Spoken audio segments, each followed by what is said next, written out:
Welcome back, everybody, to Comics Are Cool Presents. Today we're looking at a horror anthology book from John Lees and Alex Cormack. In the city of Glasgow, horror strikes, evil strikes, and some weird fox guy with a shovel. We're going to be talking about this amazing book called Sink. Take it away, guys.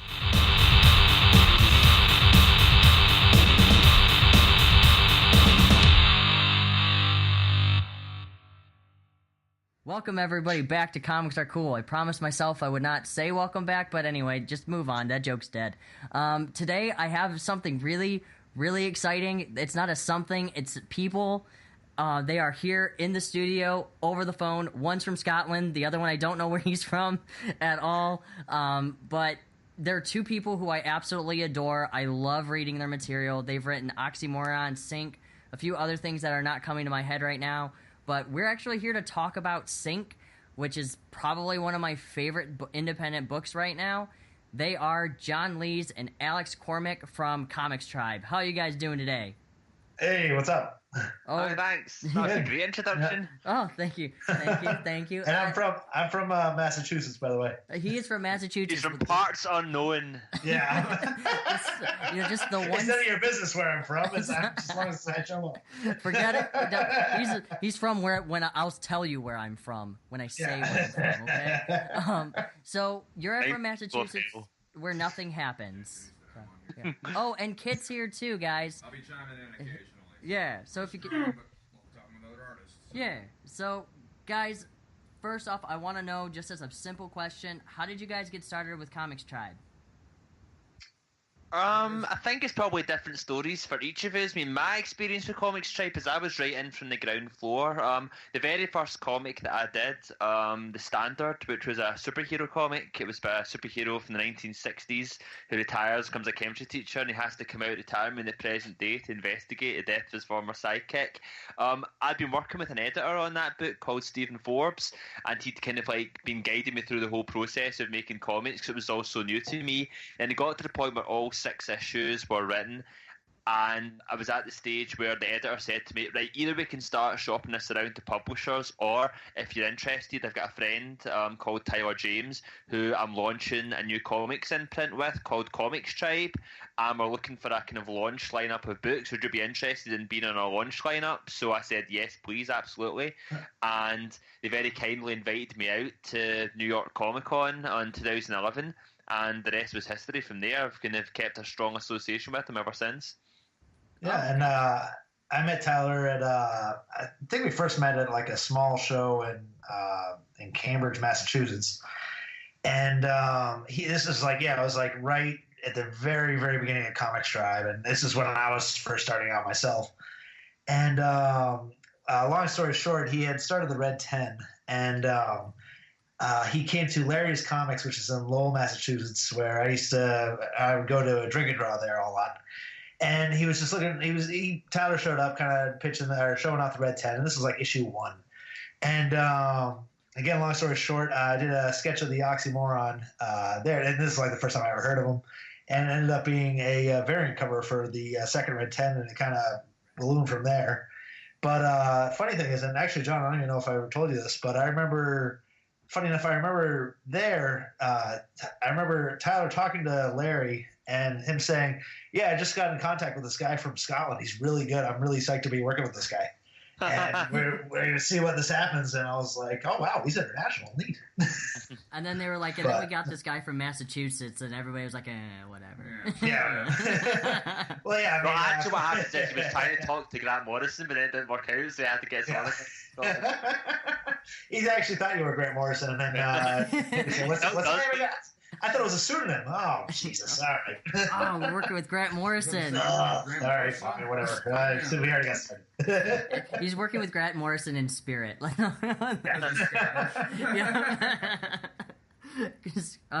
So, guys, you started out with the award-winning book Oxymoron, and now you're working on a book that personally, I think that... I feel like I've heard of Oxymoron. A lot of people have heard of Oxymoron. It's like it's almost like if the Joker became a hero. Okay. Is the kind of like the way that there's a lot of comics out there, is what I'm saying, and I try Yes. to read all the good ones, but it's hard. It's good. Oh, Oxymoron is great. Okay. But we're not here to talk about Oxymoron. Okay. We're here to talk about Sync, which honestly now makes me want to beat up people with a shovel. Now, Just is that saying. Sync like the kitchen sink or Sync like in sync? Like in Sync. It's like it's actually a boy band of shovels. Yeah. Damn, that's good. Yeah, it's so That was the original pitch. Like, like in sync. But yeah, no, the name sync actually comes from a term that was originated in the UK for something called a sink estate, and a sink estate's like a kind of black hole town where like nobody gets out pretty much. It was like, you know, coined by politicians here to like describe like places with no future, and I always thought it was quite a powerful name, so I ended up kind of like using it for like Sync for the story. Then it's also set in a place called Sync Hill, which is a fictional district of Glasgow. And the idea of the series is going to be that each issue is a one-shot standalone story, but they're all connected by being in the shared location of Sync Hill. So various characters who pop up in one book might pop up in another book, kind of playing a different role in the story. And they'll eventually all kind of connect together to form one larger meta story. Whoa, so you are going ambitious, super deep. Oh, yeah. Not a lot of people can pull that kind of thing off, you know? It's like I said, Brian Wood and Becky Cloonan's demo is kind of like that. I don't know if you guys have read that, but it's a good one. Read demo. I've actually not read it, but I've heard good things about it. It's Brian Wood and Becky Cloonan. You can't go wrong. Yeah. So, what kind of made you go on, gain the idea of Sync itself? So, what made you kind of go to the turn of the event, develop the character? What the hell is with the shovel? That's my biggest question. Why? I can't even remember where the shovel came from. Was the shovel your idea, Alex, or was it mine? I don't know. Well, Mr. Dinga, I think he was pretty much. You had him basically ready to go at the beginning of this. That kind of kills me. That's a character everybody loves, and I'm like, that was all John, man. I just kind of drew what John told me to draw. But take the credit, Alex. Take the credit. I think the shovel was always there.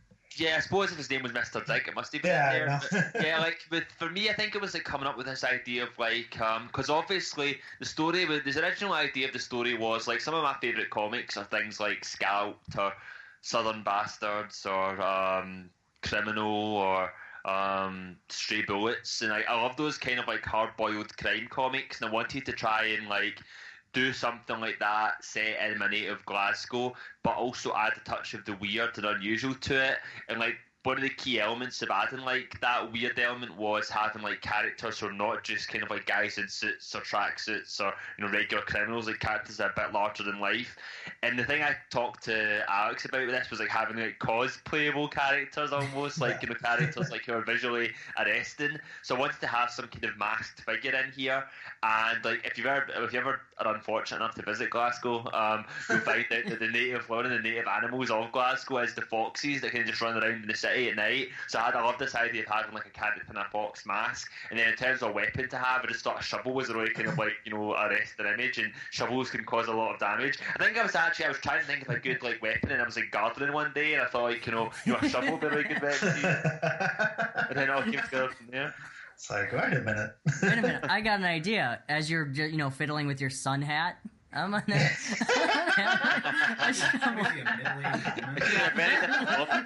Next bathroom for the sun hat. I got an idea. So this one's more for Alex. Alex, I really want to know, because honestly, I love your interpretation of gore. The way you are, and I know this sounds really weird, but there's only you. Everybody draws gore different. They do. Like you have wow, I can't even think. Because, I mean, you got stuff that's, like, photorealistic, like what you see in, like, Battle Royale, or you look at something like Shudder, where everything's super goopy. And right. But you do something almost like, it's really hard to explain, not cartoony, but almost like Attack on Titan-y. Well, maybe more like Cody Hirano, like Hellsing, where it's super stylized. Yes. Yeah. Yes, right. That's exactly what I'm saying. So where do you gain your inspiration on doing that kind of thing? Do you actually, like, watch torture videos or anything like that, or are you just naturally insane? Yeah, I watch them, make them, you know, whatever. But, I get good reference.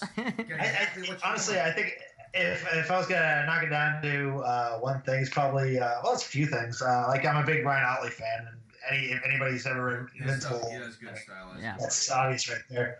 But I actually take it back to Dead Alive, the movie. Really? Our Brain Dead, I guess. Brain Dead's what we call it on this side of the Atlantic. Yeah, which That's honestly, I think cool, better name. dude. So, but Original Peter Jackson. yeah, but I mean that was, I remember, because every October, my brother and I get together and we watch horror movies all through the month of October. Cool. And I just remember watching, and I kind of Dead Alive was one of those, I kind of saw the cover like floating around as a kid and all that, and then I finally watched this thing. And I was like, oh my god, this is like it was just so ridiculous. It's just kind of stuck in my head. So I'm like, if I want to do gore in a comic, I want to be like Brain Dead. I kind of want to like just really over the top and just kind of like even in Sync, like it's I would break it down to Dead Alive basically is where I get this all from. That's It's awesome. interesting because sorry, I cut you off there. No, go ahead, dude. Go ahead. I've seen it was interesting because, like, for me, like, when I read Oxymoron, like, I remember when I wrote the scripts, it seems like whenever I actually interpreted the pages, like, I would always get, like, about 30 to 50% more gore than I imagined would be in those pages. And so when it came to, like, writing Sync, I absolutely tailored it thinking, like, Alex is going to have a field day with, like, the explosions of blue that are going to be in this page.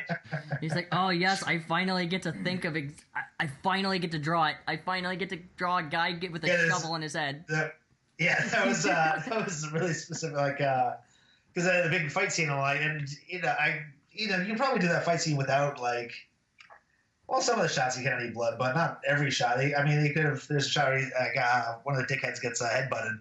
I think he just got headbutted, but yeah, definitely that one bit with the shovel and the teeth, and that was like, all right, I gotta have this guy's basically his head exploding here. John, what was your reaction when you saw that? When you're just like, oh, that's nice. I was like giggling with glee when I saw that page, Awesome. So with Sync, what are we going to expect for the next couple of issues? Like, because you said that they're kind of an overarching story, but they're all one shots. What are we going to see for issue 2? I can tell you the setup for issue 2 because the whole series has been written already, and issue 2 has been like drawn. It's going to be getting released very soon. And if you want to check that issue out for free, you should sign up now to sync.comixtribes.com. You'll be sent a free copy of issue 1, then a couple of days of signing up, and we'll get issue 2 as soon as it's available, which will be very soon, as I said. But yeah, issue 2 is the basic premise of that. It deals with a character called Sharon. And Sharon is a cleaner who works freelance, and basically her job is to, when dead bodies turn up, she makes those dead bodies disappear. And like Shaz, like, this follows her long and eventful night when she's on a regular job, kind of cleaning up a dead body, and the body turns out to be less dead than she thought it was. And things get eventful from there. Just completely less dead. Just less dead. It's like Monty Python. He's mostly dead. The funny thing is that, like, this could easily have been such like a kind of quite dark story, and it is dark in a lot of ways. But between, like, some of the quirks I did, and especially Alex's expressive artwork, there's this kind of great little woman in it quite early on. But obviously, she's this very kind of cool and collected and stoic character. When she's acting like professional and she's talking to like these people that have killed this person, and she's like, here's my fee, it's non-negotiable, I would make this person disappear. Then she has the body bag in her car, then like this body just sits up in the body bag in the back seat and like she just like, as you would do, she has like a fuck me, and she jumps in and like the expressions Alex does in that are great. The story takes a few unexpected directions from there. Yeah. Gotcha. See, one of the things I really enjoyed about the first issue, and even this issue sounds really great, is that I feel like there's actually a lot of I guess, richness to it. Because when you read like other horror comics, they're very quick, they're very spot on, but these kind of have like a very slow draw that just sends chills down your spine, and it's very uncomforting and very unsettling. And thank you for that. Yeah, I think like so much of that is down to Alex. Like the atmosphere just feels, and like the sense of place just feels so authentic. I think a big part of that is because Alex actually came through to Glasgow. He visited from Massachusetts, and did some location like photography and stuff, and that kind of really makes the whole thing feel more real and more lived in, which obviously enhances the comic. Really? So you actually went to someplace that was less boring? Yeah, my wife and I. When was it? I guess about a year ago now. It's June, the last June. So yeah. To get good. And we flew out to Glasgow and checked out the town. And my poor wife, she was pregnant at the time, and we brought her around to where Sync takes place. And she's like, "What the hell are you taking me to this place for?" And I'm like, "No, it's part of work. Don't worry about it. We got John here. He'll take care of us." You just mentioned that. Now, is that... Okay, so that's actually a good question for me to ask. Is that like a really good tip that you would like if aspiring artists to get ideas is to go visit the location that you're kind of... absolutely. I mean, if you can, I mean, absolutely, definitely would. I mean, there's only so much you can get off like Google Maps, you know? Like actually walking around, the great thing about it was that... sorry, I'll let you go back to that in a second, Alex, but the great thing about it was, obviously, issue 1's storyline is, like, that this kid misses the last bus and he has to walk home alone through St. Hill, and I got to actually take Alex on the walk from, like, the city centre where the character misses the bus through the route that Alan, the main character, would take, so it all feels like, you could do that walk, because that's how Alex has framed it. Yeah, I mean, with those, there's, like, a montage where he's walking through Glasgow, and, it was very specific, like, all right, no, if you actually follow where he's going, that's an actual route that you can walk, and that's the real route that we took. And it was kind of like, because for one thing, it's a specific Glasgow story, and that John has already worked with Ian Laurie, who's from, is he from Edinburgh or is he from Glasgow? He's actually from Ayrshire, and he's moved to Edinburgh in more recent years. So I'm thinking like, all right, he's going out with an American artist here, and if I was the guy from Glasgow, like, oh well, what does this clown know about my town? You know, if he's gonna be talking about my town, drawing it. And so I'm like, all right, I gotta step it up and answer to like that guy and see, I know, I'm not local, but I at least know where this route is and like the sites that are around and that type of thing. Right. So that was a big part of going there, and And like I said, if you look at the route that he goes on, you can actually walk that route, and we did. That's creepy. Now, did you get hit with any shovels? It was lovely. Or like, I got a lot of dirty looks. It's like loud American with a camera. Yeah, it was like some jackass tourist idiot. They're like, "Wow, look at this! Click, click, click!" And taking pictures, and all the locals like, "Who's this jerk?" Hey, smile! They're like, "I'm gonna take the fun." Like, "Oh, okay." Did John have a sun hat on? Oh, of course, yeah. He never takes that. Nothing else. I never take. Actually, John was in his swimwear. He had like the little his hat on, all that. If he's not wearing that, he's wearing a big sun hat. Oh God!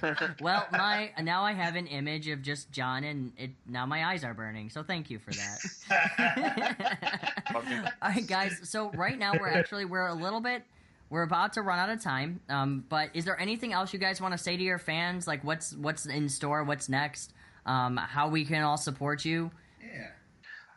The biggest thing I would say to support me or us would be, like I say, follow us, get in the van, go into sync.comixtribe.com. That's SINK sync at Comixtribe, that's COMIX tribe.com, and all you need to do is enter your email address and you'll be on our mailing list, and people on the mailing list will get exclusive access to free digital copies of issues of Sync as they're finished and ready, months ahead of the direct market release. It's coming out worldwide in comic shops from September onwards, but you'll be among the first in the world to read it if you sign up, and you'll also get lots of exclusive news and behind the scenes content and articles and essays expanding the world of the comic.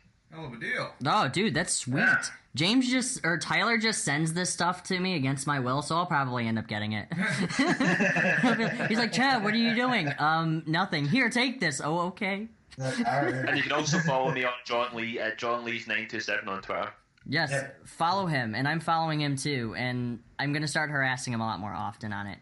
And now, I was going to say, I put my 2 cents. You can follow me too. I'm on Twitter and with the amazingly clever Alex Cormack 4. Oh.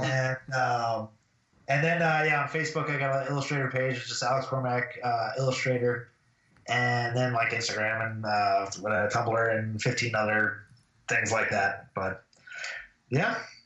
Awesome, guys. Now, guys, thank you so much. Is there anything else you wanted to say?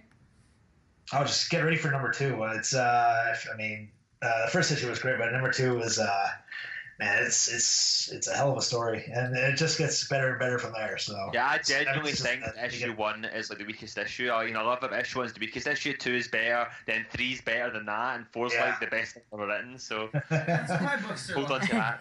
Then number 4. Number 4 is just holy shit. Oh, dude, I'm excited now, man. Now, what about, because it looks like you guys got upgraded to 5 issues.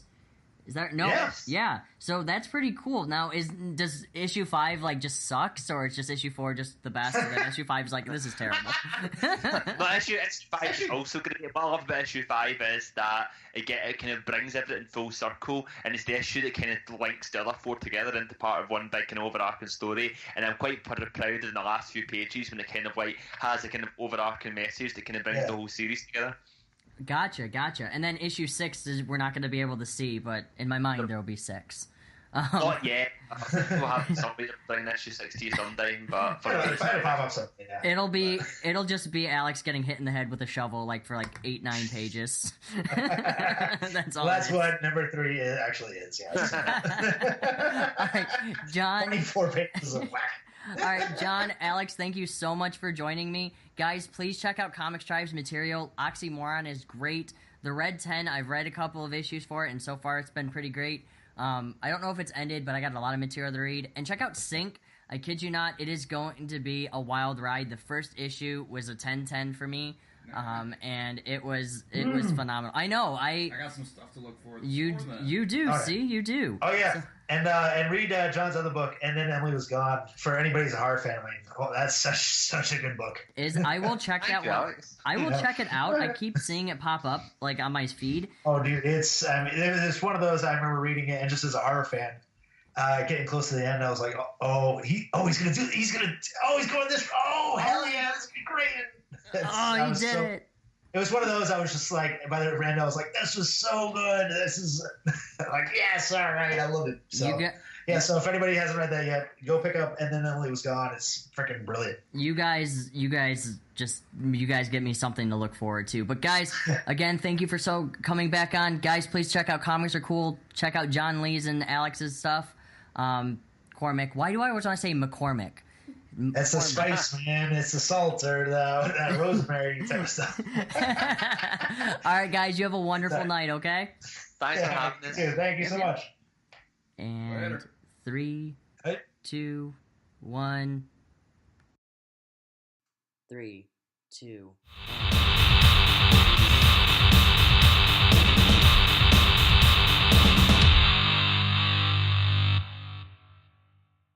Thank you guys so much for listening to John Lee's and Alex Cormack's interview for Sync, published by Comixtribe. If you like this interview and you like these guys, drop a question in the comments below. Please remember to like and subscribe.